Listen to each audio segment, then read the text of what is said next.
Your business is not responsible for your fun.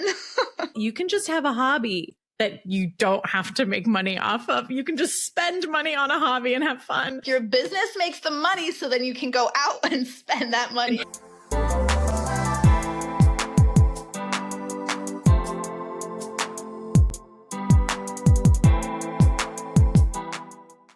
Hello, business owners. Welcome back to the podcast. Today I have Nico Lebreux with us. Nico is in Small Business Money School and just renewed for your second year, right? Yes. And anyways, there has just been a lot of very cool things happening. I've been coaching Nico for over a year now, and I wanted to chat with her and have her share her story. So Nico, introduce yourself. Tell us what you do, where you are, all the things. Hi, everyone. Firstly, I'm so honored and grateful to be here with you today. Being in Small Business Money School has been a total game changer for my business. So, as Gina said, my name is Nico. I am the proprietor and keeper of Wild Heart Herb House, which is a brick and mortar herbal apothecary and community gathering space in New Bedford, Massachusetts.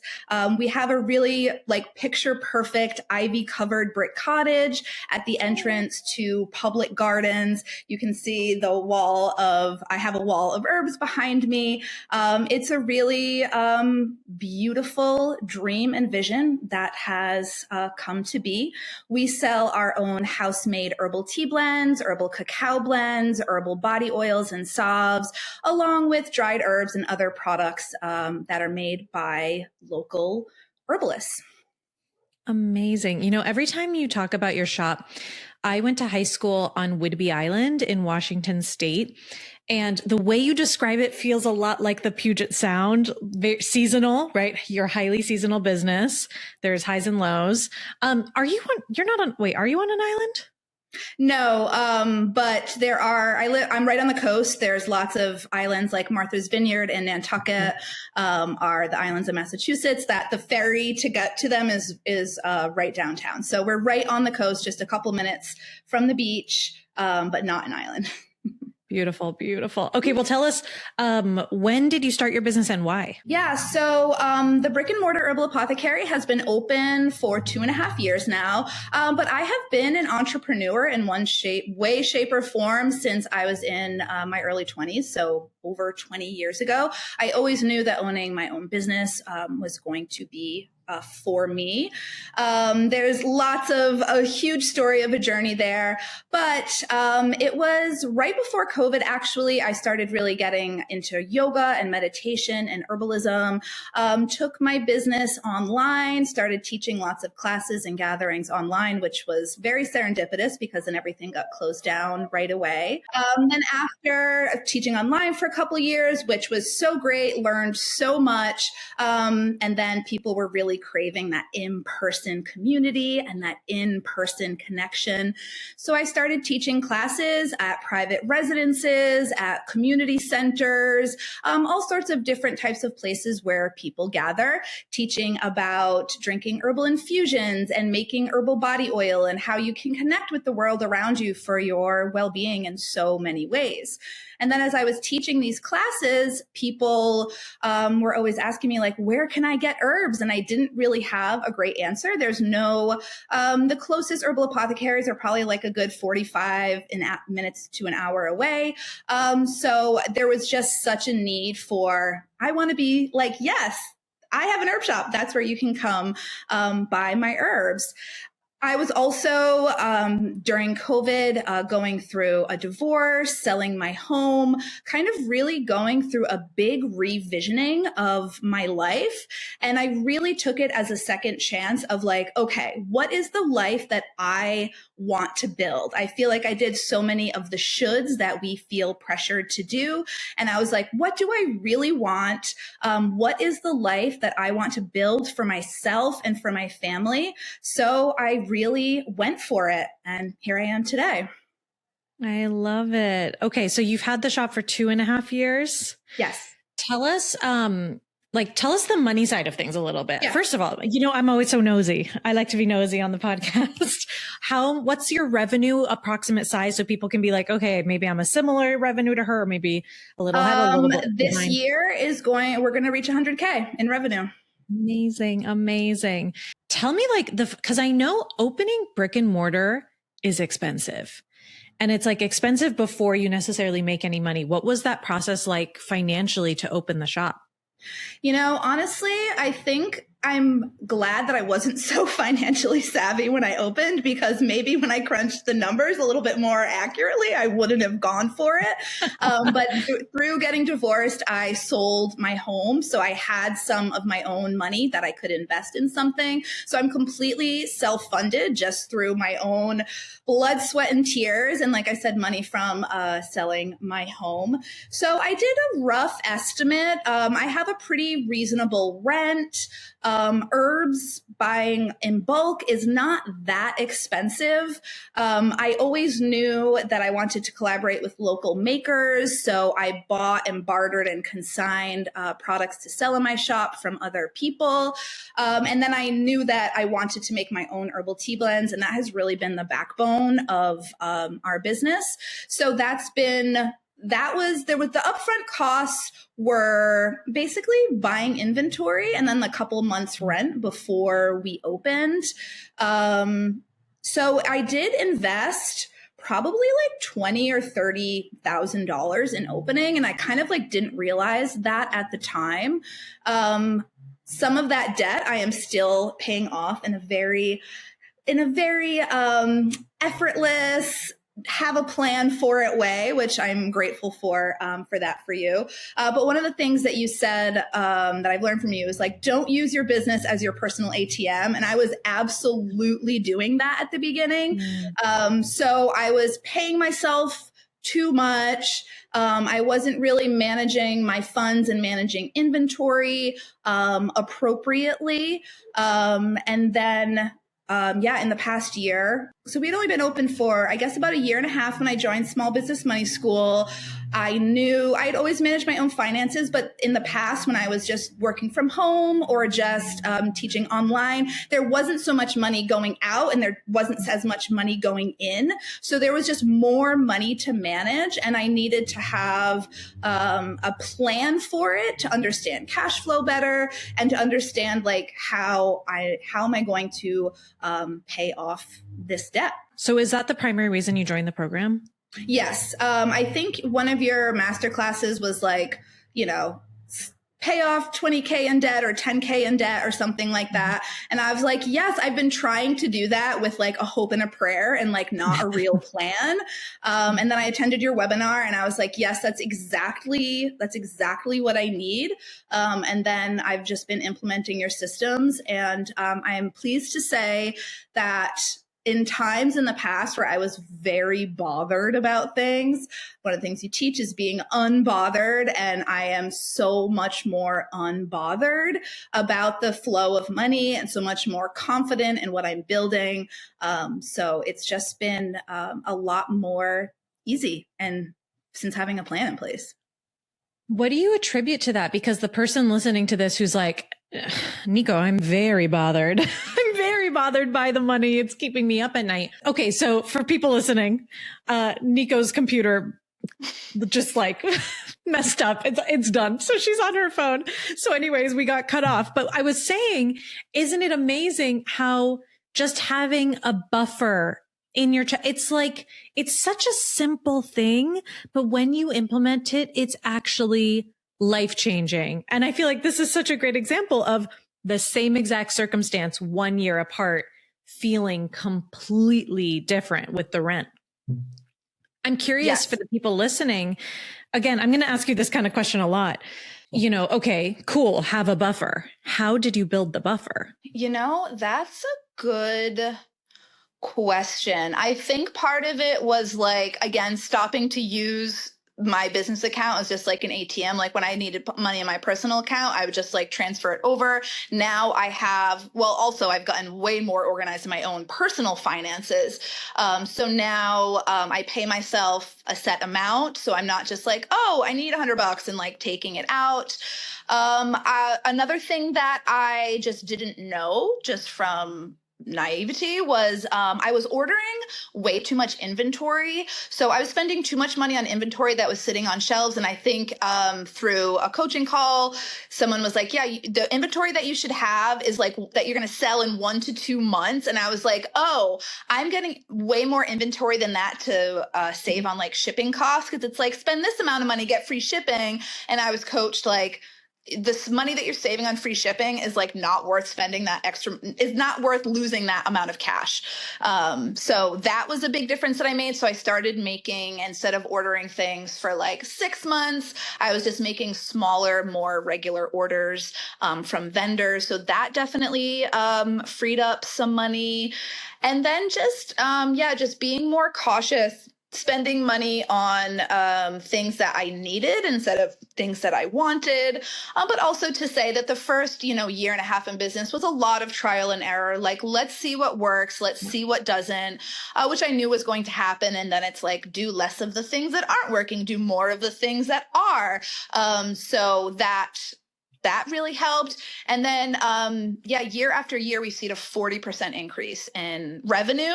And actually, I posted in the group, I did the math for quarter 1 of 2026 compared with quarter 1 of 2025, revenue was up 40% as it was the year before, which was amazing. But then I calculated my profit, and my profit was up like 80% from the year before. So that's really where the difference is making. Because more revenue coming in, but if you're just spending it immediately, then like it kind of cancels it out. Like, what's the point?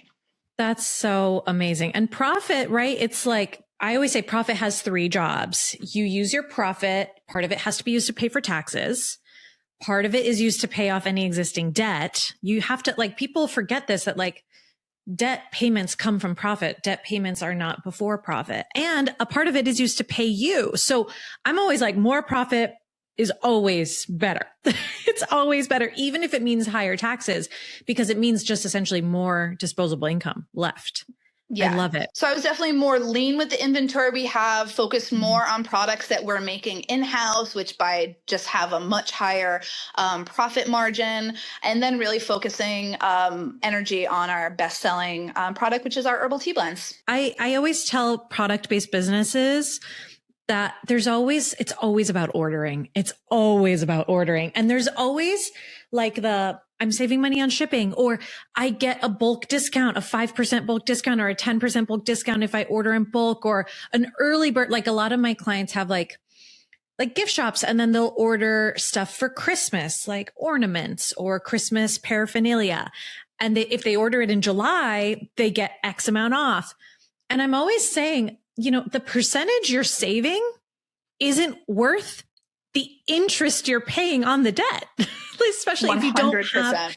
If you don't have the cash to pay for the inventory, you're going to pay for that discount in the form of interest. I'd rather you run out of inventory and have to pay a higher premium to get more than sit on inventory that's not moving. And it's always, it's a challenge to switch that mentality, because I think it's been really taught to product-based businesses, like order 6 months in advance, order ahead, get the bulk discounts. And I'm like, no, if you have the cash, go ahead. But even then you're risking your cash on something that may or may not move. So yeah, there's a lot of stuff about product-based that there's a lot of bad advice in the world is what I found. It was a huge learning curve for sure, because before having the shop, I was mostly teaching. So there's not nearly as much overhead as what I have right now. Yeah, absolutely. Earlier, I think I got a little cut off. I was asking about your teaching. Were you starting the online teaching before COVID lockdowns? Yeah, almost about a year before. Yeah. Why did you do that? Because a lot of people went online because of COVID, but you were ahead of the curve. Yeah. So I was working at a greenhouse. I had a very young son.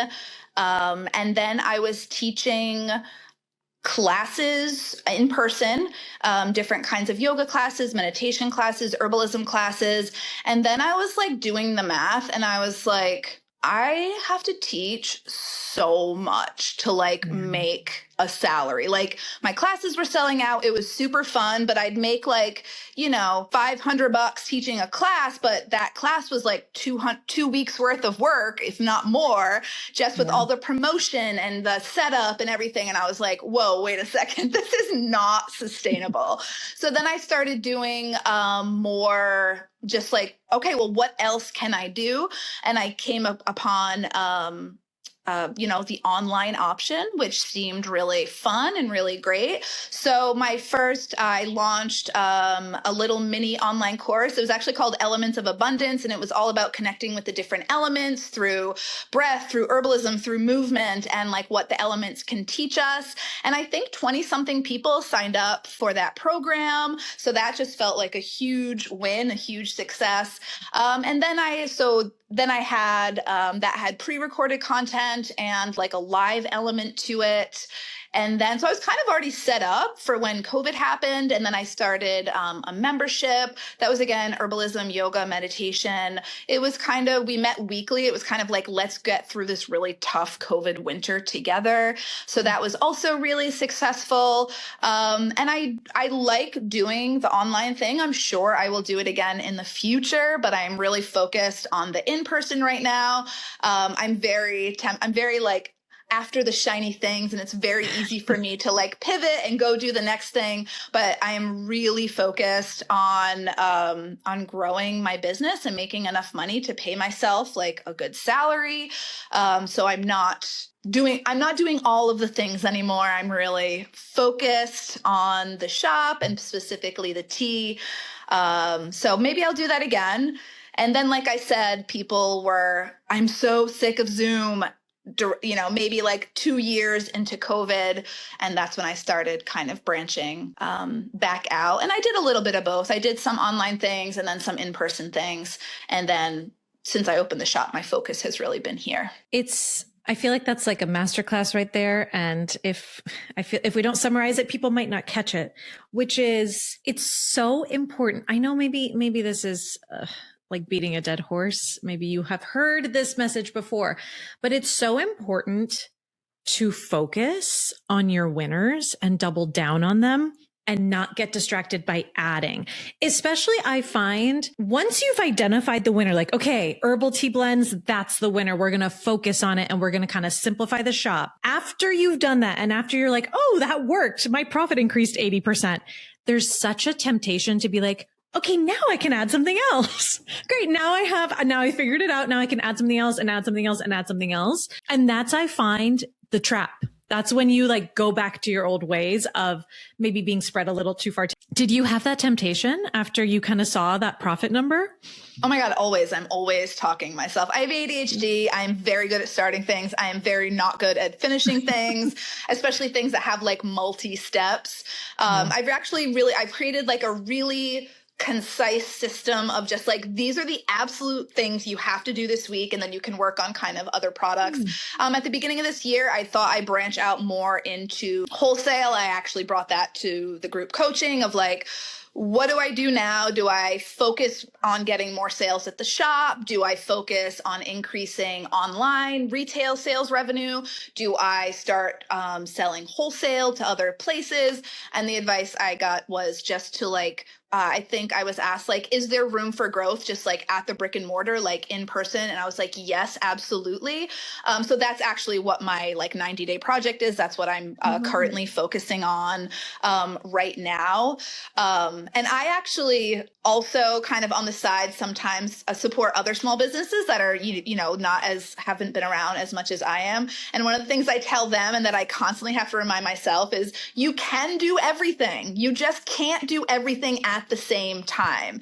So like pick one thing right now to do. And then when that is complete or have met your goals or intentions, then you can move on to the next thing. So right now I'm being a good girl and focusing on my like 90-day social media increase plan to get more people in the store, which is totally working. And then I'm excited for whatever the next projects are, but I have like a good plan for the next couple months. So I'm sticking to that. I love that. I love that for so many reasons. I'm not diagnosed with ADHD, but there must be something going on. I'll just put it that way. That's why we're entrepreneurs. Exactly. I'm thriving in entrepreneurship because I have to do so many tasks in one day. But it's funny because to this point, I've had the same 2 programs basically my entire business, except for the first year where I just spent a whole year experimenting on different offers. I've had the same programs. I've renamed them. I've rebranded them. I've redone their curriculum. But what I do is I pour all my energy back into that offer. And I do fun challenges, or I'll do a curriculum update, or I'll do a whatever. And that allows me to kind of scratch the itch of, I want to talk about all these different topics without blowing up the business. Like, you can pour it back into the core offer, but like funneling some of that creative energy back into the thing you already know works is what I found. And sometimes it is boring. And sometimes I'm like, I'm going to do something new. And then I explore it and I'm like, no, that was not a good use of my time. Something that I learned from you that has really changed was, I think you're like, your business is not responsible for your fun. Your business is not responsible for keeping you entertained. And I'm like, damn, I am 100% doing that. You're like, your business makes the money so then you can go out and spend that money and do fun things. So I've really leaned into that. We used to host so many more events here, and I was getting so burnt out, and I was like, this isn't even fun anymore because I don't want to be the host all the time. I want to like go to other people's events. I want to go experience things. And then of course these turn into just great networking, sporadic opportunities anyway. So it totally works in promotion of my business anyways. But yeah, I used to have like something happening here like every Friday night, and it was just too much. And now I like go out and do cool things out in the world at other small businesses, and it's way more fun. I think as small business owners, we know how to sell anything. So there's a little bit of like if I can have a hobby, I can have a revenue stream. Yes. Like, we have to remember like, hey girl, you can just have a hobby that you don't have to make money off of. You can just spend money on a hobby and have fun. But it is an unlearning because we have the skill set. We're capable. Yeah, I've been so guilty of that, of like turning everything I like to do into a revenue stream, into making money. And then I wouldn't say it takes all the joy out of it, but it might take some of the joy out of it. But I found a nice balance in the shop of doing the things that I like to do, and then, just like running the day-to-day of the business. I think too, an important note on like treating the business like a business, not a source of joy, is sometimes people who are like, I only have my business because I love it. And then when inevitably there's part of your job that you don't like, they'll start avoiding the part of the job they don't like. And then their revenue will go down because it's like, hey, by the way, businesses have unfun tasks that we all have to do. So it's a little bit like, it can also bite you in the foot. I am having a day with idioms. I don't want to get bitten on the foot, so that's fine. It can shoot you in the foot that way. It's like, if you treat your business like your only source of joy, first of all, you won't have a life. And second of all, you might ruin your business because like ultimately it is a job and there are parts that all of us don't like to do. But it's a lot easier when it's easier when you're telling yourself like, yeah, this is the shitty part of my job versus, oh no, I'm not having fun anymore. Maybe I should close my business. Like, it doesn't have to be an existential crisis. It can just be a task that you don't like to do. And because I'm not trying to focus on doing all of the things, it actually is more peaceful and fun. Yeah. Funny how that works, isn't it? Mm-hmm. Oh my goodness. Okay. So 80% profit increase. What are you doing with all that extra money? I am building up my working capital account, which is slowly growing. I am paying myself with that money. So we make profit every month and have most months, even though it's meager sometimes, and sometimes it's, a lot more. But because of the buffer in the working capital, those fluctuations do not kill me. It's fine. I can maintain that balance throughout the year on the months that we do really well and then the months that we don't do really well. But it is really sweet to have that profit every month. So right now it's going to my working capital account. And then once that is full, I will be aggressively paying down debt. And then after I am done paying off debt, which I'm thinking could be this year, then I can greatly increase my own salary. I love it. I love the clarity. Like I'm It feels doing so this. good. I'm not like, how is this going to work? I'm like, I know exactly how it's going to work. And these are the steps that I am taking to make it work. And I sleep great at night. Oh, I love it. I love it. Well, especially too, one of the things I harp on about is like, you have to have a plan that works with your current income level. Not like, oh, in the future, when I hit it big, then I'll da da da. It's like, no, based on current income, here's the plan and it's working. And then by the way, if you like blow up on TikTok or your social media sprint, like does better than your wildest dreams, well, then all that extra money just speeds up the timeline versus being required to even make it all happen anyways. And I've managed that also by just like the inventory thing was major. Like I have amounts that I can spend each month specifically on the like gifty items that I have in the shop that I like to have stock because people do come in for gifts, but I don't need everything. So like I just ordered some really cute like hand embroidery kits, which isn't herbalism directly, but it's slow living, connecting with yourself related. So a lot of people like making things. And so that was like a nice little gift. And I want to get flower presses also, but I'm like, just brought the embroidery stuff. Flower presses are going to have to wait till June, where in the past I would have just ordered everything I wanted. Yeah. Yeah, I love it. Okay.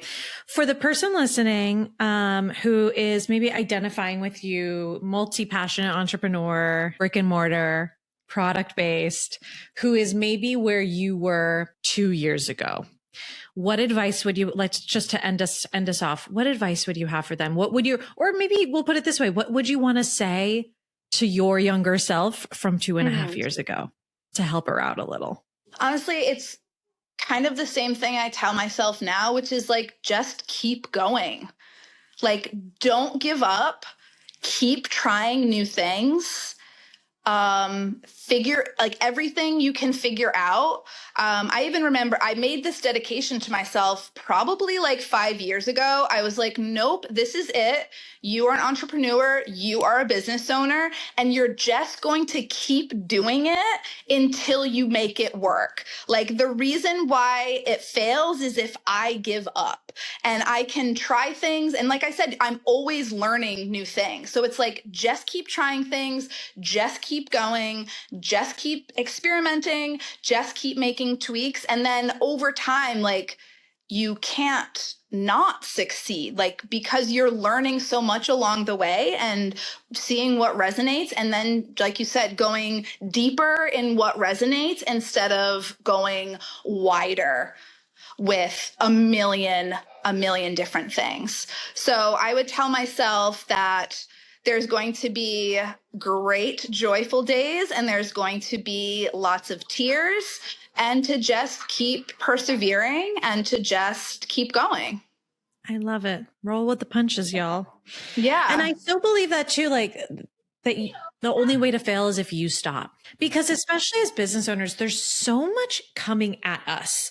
There's legislation, there's changes in the economy, there's like chargebacks, there's increasing like there's so many things that are out of our control all the time. And yet if we hyper focus on all those things, we would put ourselves into freeze. We have to remember, like, I can control what I do today, and what I do today can take me one step closer to the goal. Good. Yeah.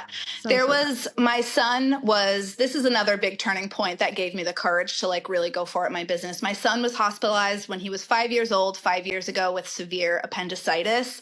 And up until that point, I had been like, trust to me was trusting that everything was going to work out. And that really changed my perspective to I don't trust that things are always going to work out because they're not, but I trust myself to get through whatever comes my way. And that was like a major shift in my whole life.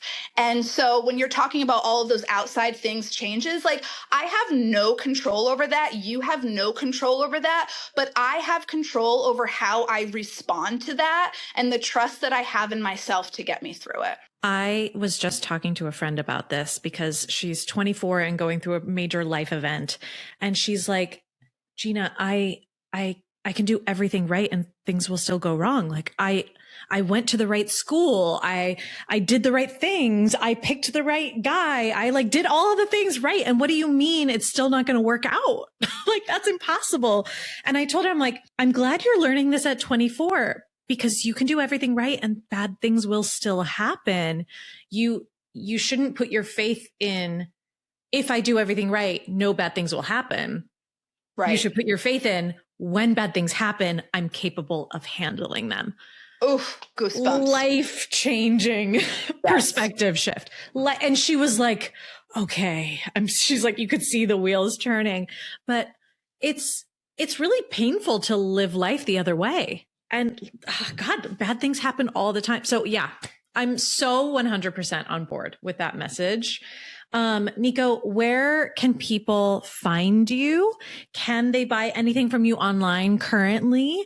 Or, where's the shop? Where can they come and see you in person? Yes. So Wild Heart Herb House is located at, listen to this address, 777 Shawmut Avenue in New Bedford, Massachusetts on unceded Wampanoag territory. We are at the entrance to Haskell Gardens, which is this amazing public garden. So it's a real witch's cottage in the woods in the city, dream situation.